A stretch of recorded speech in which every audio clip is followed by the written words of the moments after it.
Crash landing. The Starship Odyssey shuddered violently as it plunged through the atmosphere of the uncharted planet. In the cockpit, Lieutenant Jack Chen fought with the controls, his dark eyes intense with concentration as sweat beaded on his brow. Warning klaxons blared and red emergency lights bathed the interior in an ominous glow.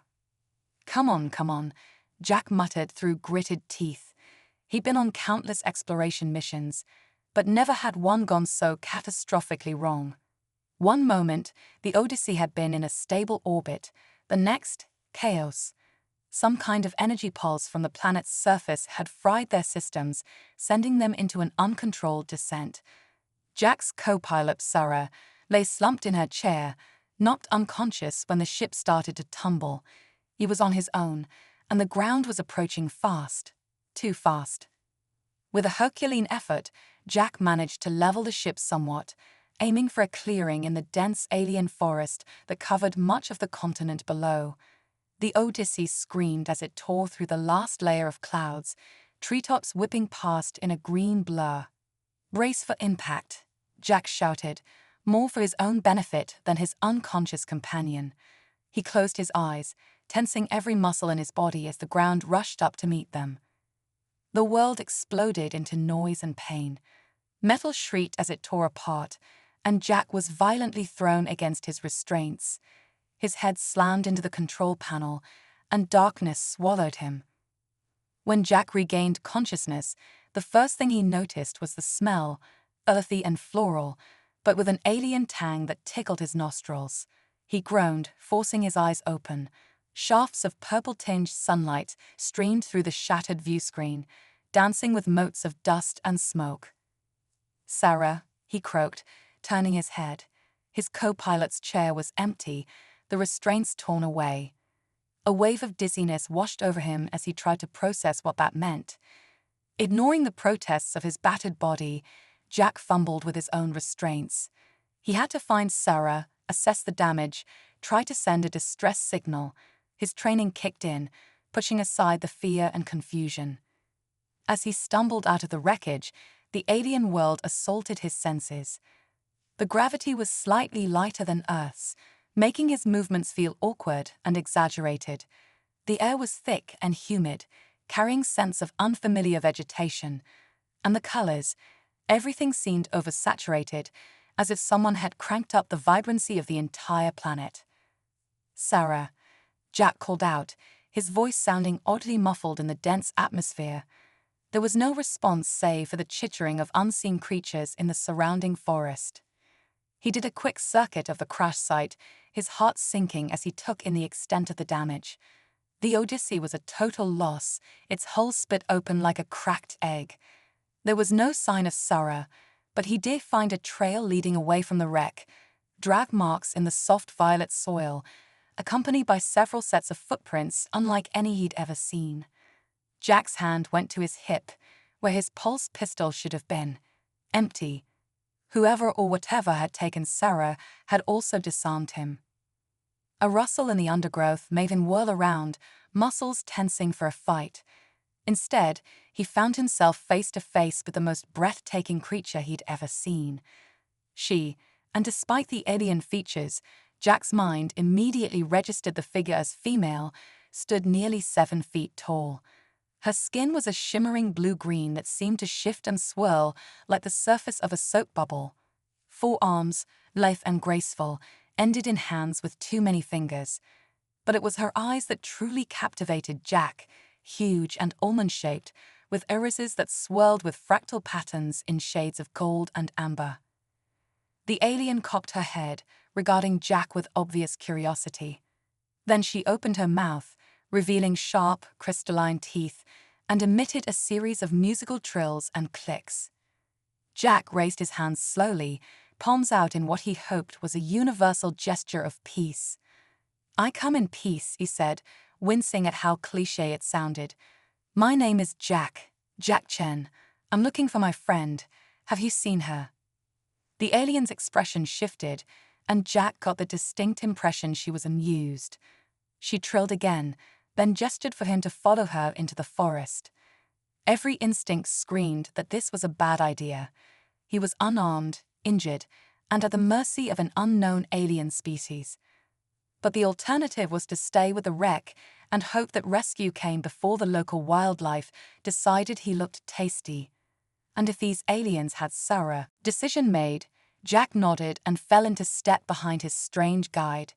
As they moved deeper into the alien forest, he marveled at the otherworldly flora. Trees with spiral trunks reached towards the purple sky, their leaves shimmering with bioluminescence even in the daylight. Fungal structures that looked like abstract sculptures dotted the forest floor, releasing puffs of iridescent spores as they passed. The alien moved with fluid grace, barely disturbing the vegetation as she led Jack along a winding path. He tried to keep track of their route, but the twists and turns soon had him hopelessly disoriented. Just as Jack was about to call for a rest, the lighter gravity didn't entirely offset his injuries and fatigue. They emerged into a clearing. He stopped short, jaw dropping in awe. Before him stood a city unlike anything he'd ever seen. Massive structures that seemed to be equal parts architecture and organism rose from the forest floor. Some resembled gigantic flowers, their petals forming sweeping pavilions. Others twisted skyward like vines, with pod-like structures clinging to their sides that Jack guessed were dwellings. The entire city pulsed with subtle bioluminescence, giving it an ethereal, dreamlike quality. But it was the inhabitants that truly took Jack's breath away. Dozens, perhaps hundreds of aliens, similar to his guide, moved about the city. All of them female, or at least analogous to female in human terms. They ranged from petite, pixie-like creatures, no more than 4 feet tall, to towering Amazons that made his guide look short in comparison. Their skin colors spanned the entire spectrum, from deep indigos to fiery reds and every shade in between. As Jack and his guide entered the city proper, activity ground to a halt. All eyes turned to him, expressions ranging from wonder to wariness to unmistakable interest. He felt like a bug under a microscope, acutely aware of how alien he must appear to them. His guide trilled, the sound rising in volume and complexity. From one of the larger structures, a group of aliens emerged. They were adorned with intricate patterns that seemed to shift and move across their skin, some kind of bioluminescent tattoos, Jack guessed. One of them, her skin a deep purple with swirls of silver, stepped forward. From the way the others deferred to her, Jack surmised she must be a leader of some kind. The purple alien approached Jack, her golden eyes studying him intently. She reached out with one of her 4 hands, fingers hovering just inches from his face. Jack held perfectly still, scarcely daring to breathe. Then, to his utter shock, she spoke.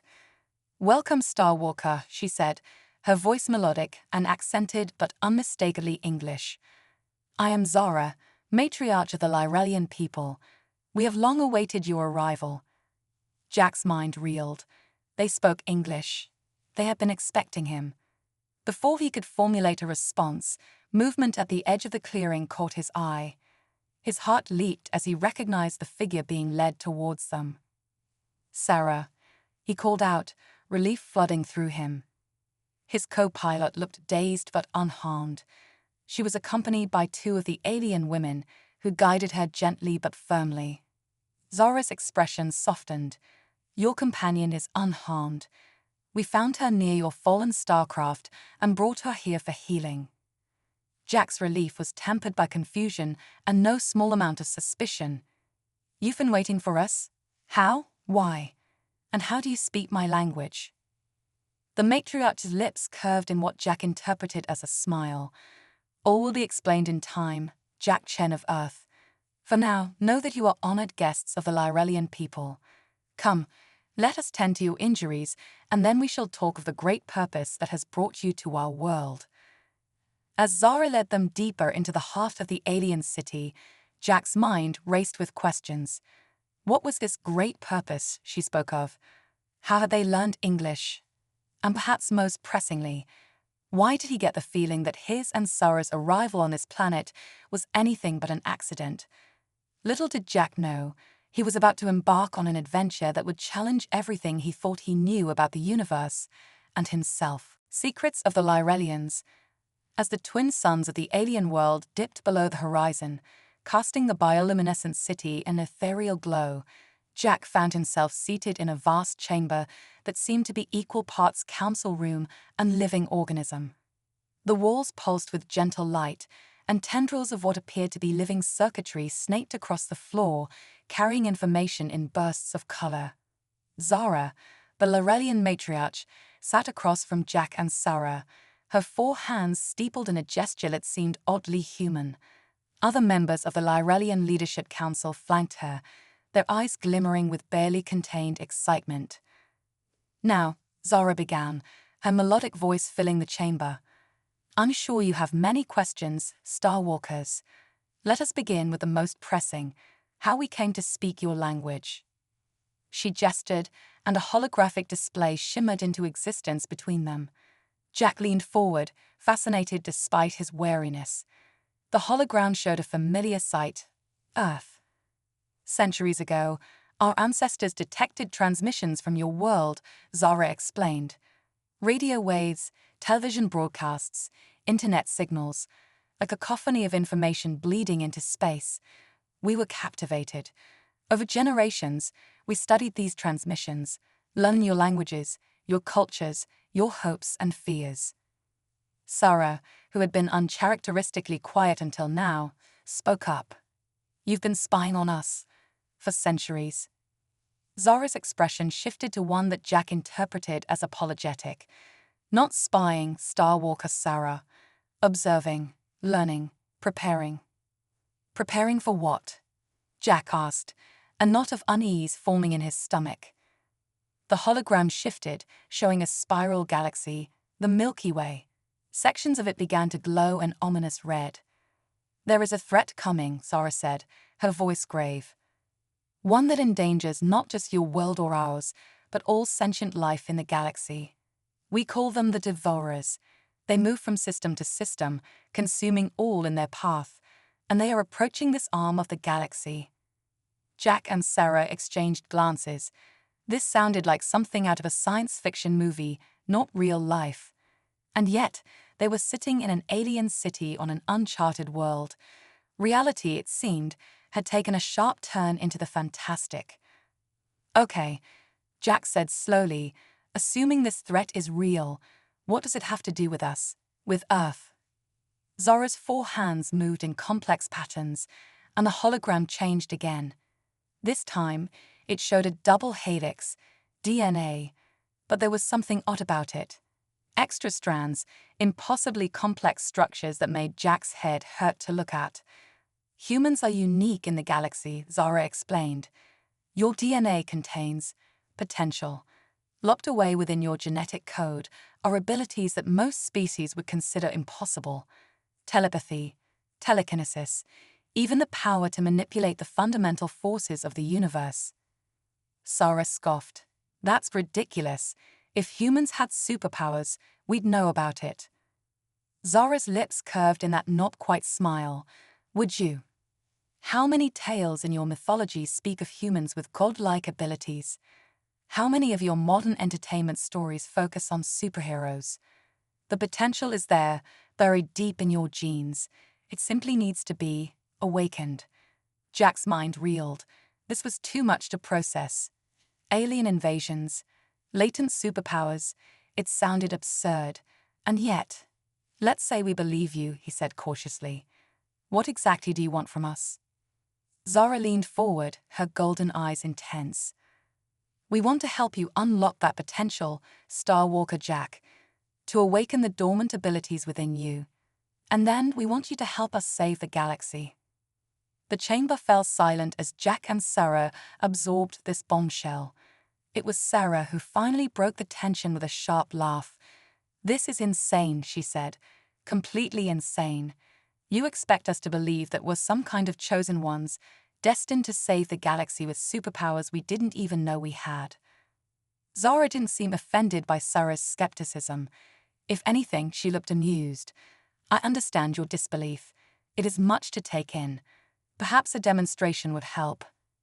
Before either human could respond, Zara closed her eyes in concentration. The air around her began to shimmer, and suddenly, she was floating several inches above her seat. Small objects in the room, data pads, decorative crystals, even Jack and Sarah's chairs, began to rise as well. Jack's jaw dropped. He'd seen some incredible things since crash landing on this world, but this was on another level entirely. He glanced at Sarah, seeing his own shock mirrored on her face. Gently, Zara lowered everything back to its original position. She opened her eyes, which now swirled with even more intense patterns of gold and amber. "This is but a fraction of what humans are capable of," she said. "With our guidance, you could achieve feats that would make this seem like a parlor trick." Jack's mind raced. If Zara was telling the truth, and after that display, it was hard to doubt her. The implications were staggering, but something still nagged at him. "Why us?" he asked. "Out of all humans, why were we chosen for this?" Zara's expression turned enigmatic. "The universe works in mysterious ways, Starwalker Jack. Let's just say that your arrival here was predestined. The tapestry of fate has been weaving towards this moment for longer than you can imagine." Sarah rolled her eyes. "Great. Cryptic alien mysticism.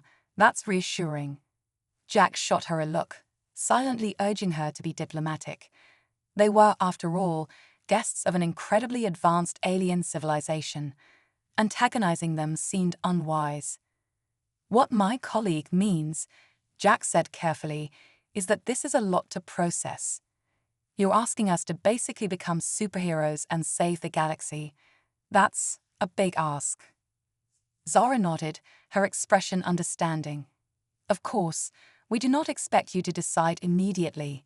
Take time to rest, to explore our city, to learn more about us and the situation. We have prepared quarters for you both." As if on cue, 2 Lyrellian attendants entered the chamber. They were smaller than Zara, with skin that shimmered in shades of green and blue.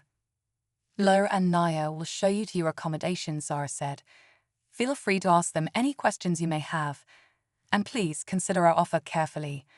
The fate of countless worlds may depend on your decision." As Jack and Sarah were led from the chamber, their minds whirling with everything they'd learned, neither noticed the troubled look that passed between Zara and the other council members. Nor did they hear the matriarch's whispered words. "May the cosmic weave grant us time. For if the Starwalkers do not embrace their destiny soon, all may be lost." Outside, in the bioluminescent wonder of the Lyrellian city, Jack and Sarah exchanged glances. No words were needed. They both knew that their lives, and potentially the fate of the entire galaxy, had just changed forever. As they followed their guides through the twisting, organic architecture of the alien metropolis, Jack couldn't shake the feeling that they were stepping into a legend, one that would be told across the stars for eons to come. Awakening the Starborn. The next few days passed in a whirlwind of alien wonders and mind-bending revelations. Jack and Sarah were given free rein to explore the Lyrellian city, which they learned was called Astralis. At every turn, they encountered marvels that challenged their understanding of science and reality. On the 3rd day, as the planet's purple sun bathed Astralis in an otherworldly glow, Zara summoned them to the Nexus, a massive, pulsating structure at the heart of the city that seemed to be equal parts supercomputer and living entity. "The time has come, Starwalkers," Zara announced, her 4 arms moving in intricate patterns that sent ripples of light cascading through the Nexus. "Today, we begin the process of awakening your latent abilities." Jack and Sarah exchanged nervous glances. Despite the wonders they'd witnessed, part of them still struggled to believe they possessed hidden superpowers. "How exactly does this work?" Sarah asked, her scientific curiosity warring with skepticism. "You can't just flip a switch and turn us into superheroes." Zora's lips curved in that not-quite smile they'd come to recognize. "In a way, Starwalker Sarah, that's precisely what we're going to do. But the switch is within you, and only you can truly flip it." She gestured, and 2 pod-like structures emerged from the floor, pulsing with soft bioluminescence. "These are chrysalis chambers. They will facilitate the awakening process by resonating with your genetic code and stimulating the dormant sections of your DNA. Jack eyed the pods warily. Is it safe? As safe as any transformation can be, Zara replied enigmatically. There is always risk in evolution, Starwalker Jack, but the potential rewards far outweigh the dangers. Before either human could voice further objections, alarms began blaring throughout the Nexus. Holographic displays flickered to life, showing a massive object entering the planet's atmosphere. Zara's expression turned grave. It seems the Devourers have found us sooner than anticipated. We're out of time. The chamber erupted into a flurry of activity as Lyrellian technicians rushed to battle stations. Jack felt a surge of adrenaline, his military training kicking in despite the alien environment. What can we do to help? He asked, already moving towards one of the control panels. Zara fixed him with an intense stare. You can fulfill your destiny, Starwalker. Both of you, enter the chrysalis chambers, awaken your true selves. It may be our only hope. For a moment, Jack and Sarah hesitated, the enormity of the decision weighing on them. Then, with a shared nod of determination, they each stepped into a chamber. As the translucent material of the pod closed around him, Jack felt a moment of panic. Then, a soothing warmth enveloped him, and his consciousness began to expand. He saw the strands of his DNA unfurling like cosmic ribbons, pulsing with untapped potential. In his mind's eye, he glimpsed the vastness of the universe, felt the connection between all living things. And then, with a surge of indescribable energy, something within him awakened. Jack's eyes snapped open, glowing with otherworldly power. The chrysalis chamber shattered as he levitated into the air, crackling with energy. Beside him, Sarah emerged from her own pod, her skin shimmering with a metallic sheen as she effortlessly morphed her arms into gleaming blades. Zara looked upon them with a mixture of awe and relief. The Starborn have awakened, she breathed. Now, the real battle begins. Outside, the sky darkened as the Devourer ship blotted out the sun, but within the Nexus, two newly awakened heroes stood ready to face the threat, their human forms barely containing the cosmic power now flowing through them. As alarms blared and the Lyrellians rushed to defend their home, Jack locked eyes with Sarah. No words were needed. They were no longer just explorers or soldiers. They were humanity's champions, the galaxy's last hope against an implacable foe. With a shared nod of determination, the Starborn heroes launched themselves skyward, ready to meet their destiny among the stars. The fate of not just two worlds, but countless civilizations across the cosmos now rested in their newly empowered hands. As they soared towards the looming threat, Jack couldn't help but marvel at the twist his life had taken. From a simple exploration mission to becoming a superpowered defender of the galaxy, it was beyond anything he could have imagined. But as the enemy ship grew larger in his vision, he pushed aside his amazement and focused on the task at hand. The battle that followed was unlike anything in human history. Jack found he could manipulate gravity itself, creating crushing force fields that crumpled sections of the Devourer ship like tinfoil. Sarah's newfound ability to transform her body into any material proved devastatingly effective as she shifted between diamond-hard armor and molten metal projectiles. The Lyrellians provided support from below, their advanced biotechnology merging seamlessly with the humans' awakened abilities. Zara herself joined the fray, her telekinetic powers flinging debris at the invaders with pinpoint accuracy. As the battle raged across the skies of Astralis, Jack and Sarah discovered new depths to their powers. Jack found he could create localized wormholes, teleporting Devourer troops into the vacuum of space. Sarah tapped into a form of technopathy, interfacing directly with the enemy ship's systems and sowing chaos in its ranks. But the Devourers were not easily defeated. Wave after wave of twisted, biomechanical horrors poured from the massive ship. Each one seemed specifically engineered to counter the defenders' abilities, adapting with terrifying speed. Just as it seemed the tide was turning against them, Jack had an epiphany. He remembered Zara's words about the connection between all living things. With a supreme effort of will, he reached out with his mind, not just to Zara and the Lyrelians, but to the very essence of the planet itself. To everyone's astonishment, the world responded. Massive vines erupted from the ground, entangling the devourer ship. The very air seemed to come alive, forming whirlwinds that scattered the invading forces. Even the planet's magnetic field intensified, playing havoc with the enemy's technology. Seizing a moment, Zara interfaced with the devourer ship one final time. With a cry of triumph, she initiated its self-destruct sequence. As the massive vessel began to implode, Jack created his largest wormhole yet, sending the collapsing ship to the far reaches of empty space where it could harm no one. As the dust settled and the skies cleared, a stunned silence fell over Astralis. Then, a chorus of jubilant cries erupted from the Lyrelians. Against all odds, they had emerged victorious. Jack and Zara descended to the Nexus, their bodies still thrumming with cosmic energy. Zara approached them, her expression a mix of pride, gratitude, and something deeper, a hint of sadness that neither human could quite understand. "You have done it, Starborn," she said, her melodic voice filled with emotion. "You have saved not just our world, but countless others. The Devourers will think twice before threatening this sector again." As the adrenaline of battle faded, the full impact of what they'd done, of what they'd become, hit Jack and Zara. They were no longer just human.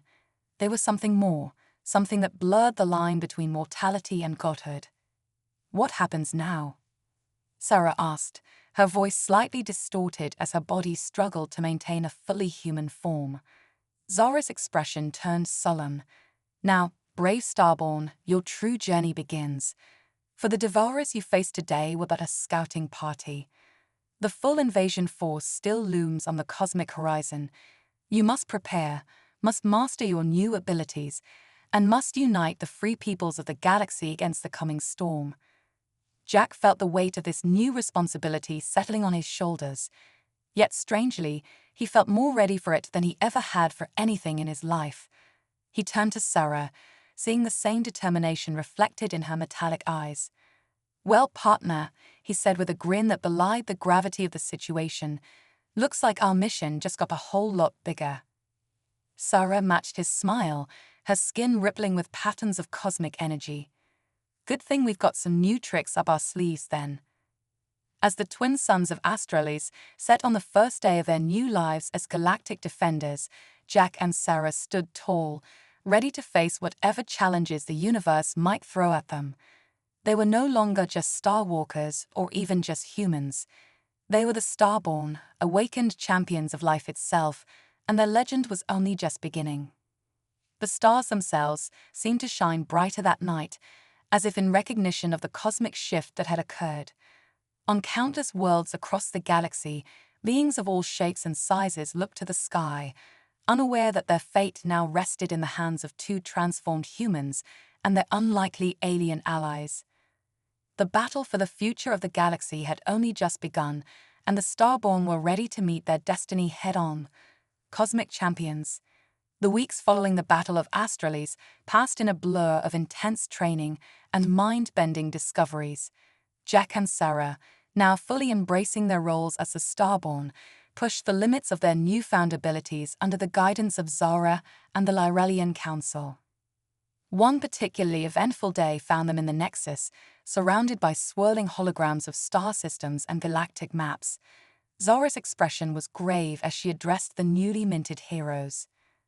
"Starborn, we've detected a distress signal from a neighboring system," she announced, her four hands manipulating the holographic display.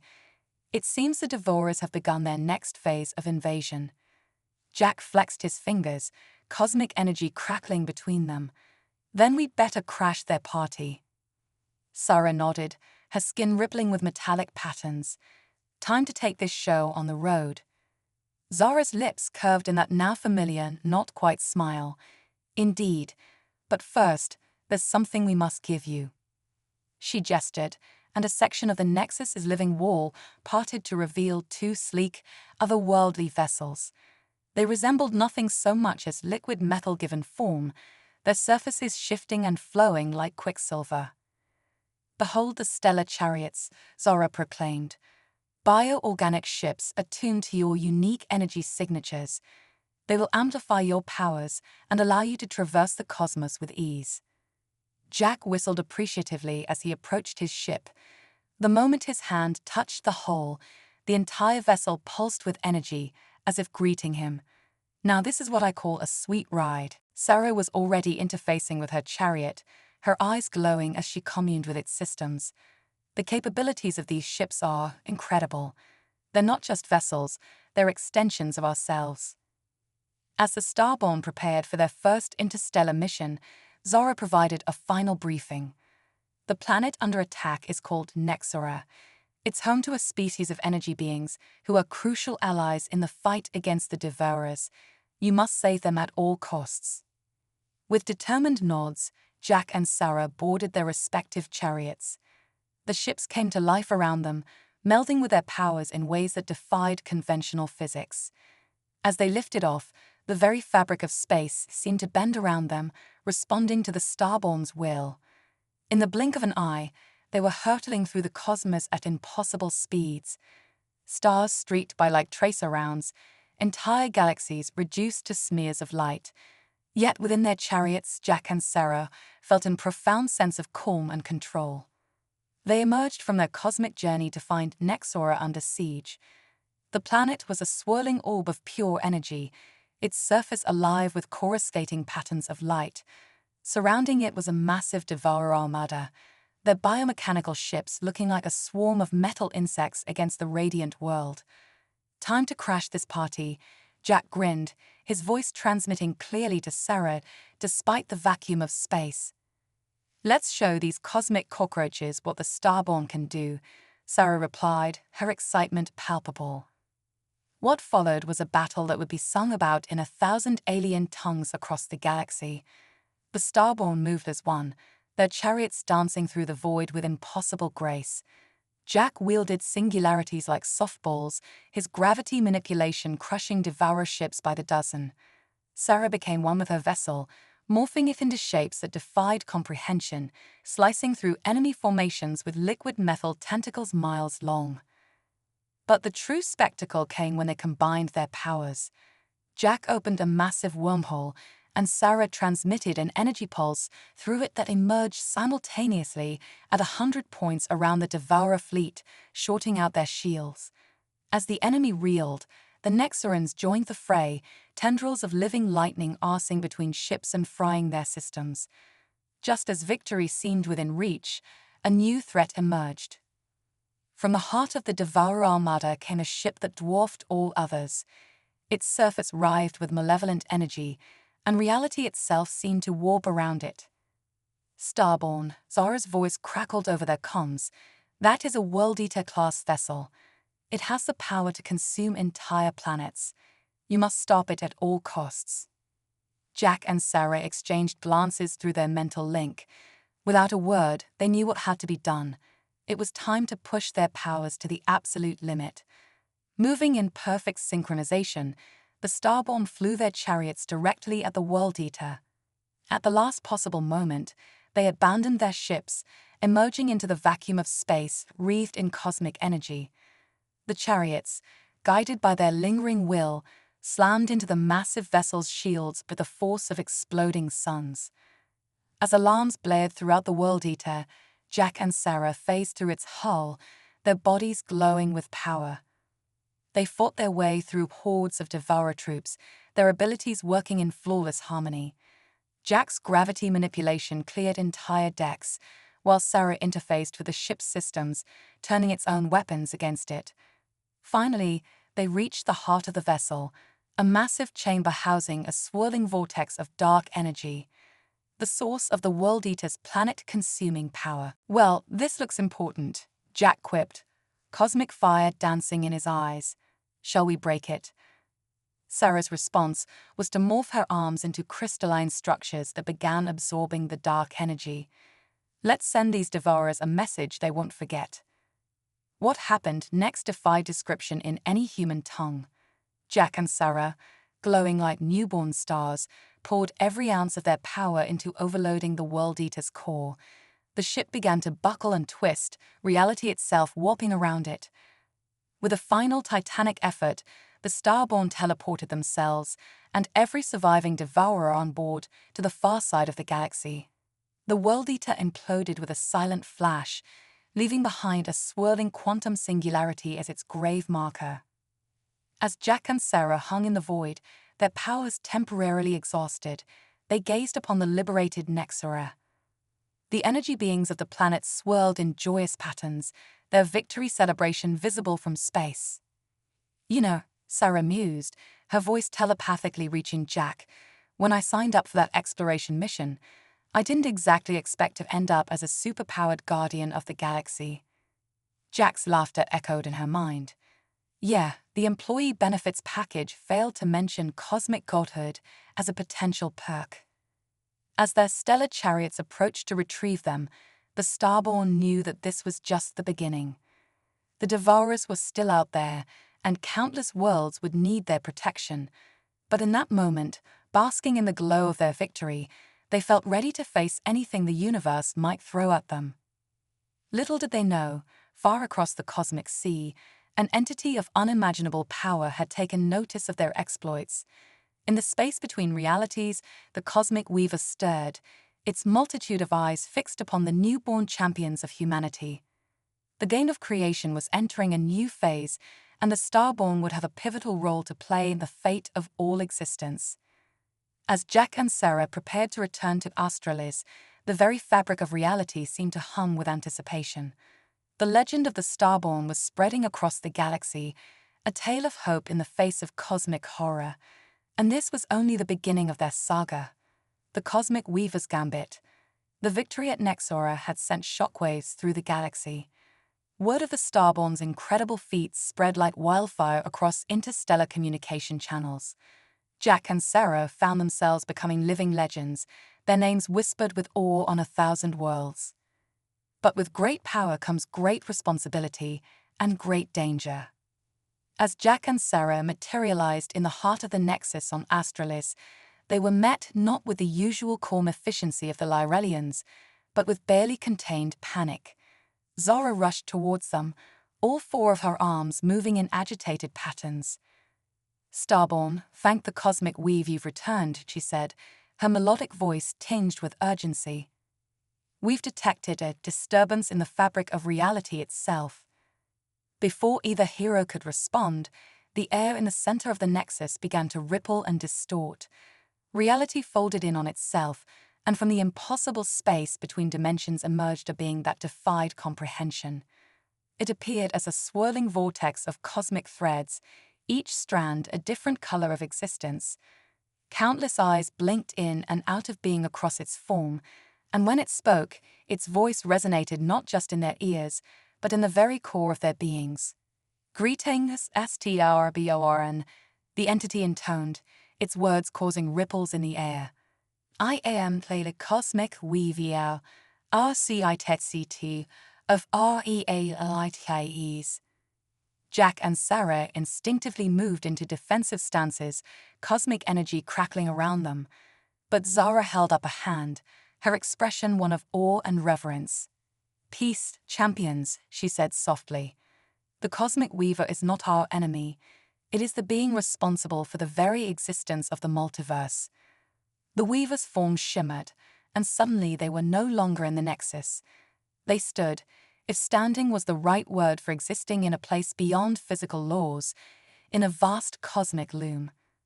Strands of reality stretched in every direction, each one a universe unto itself.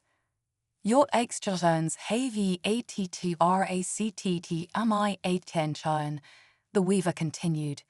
"The TFEETFDWOLDATER HSKAUSED repeatedly in the cosmic HKPSTRY.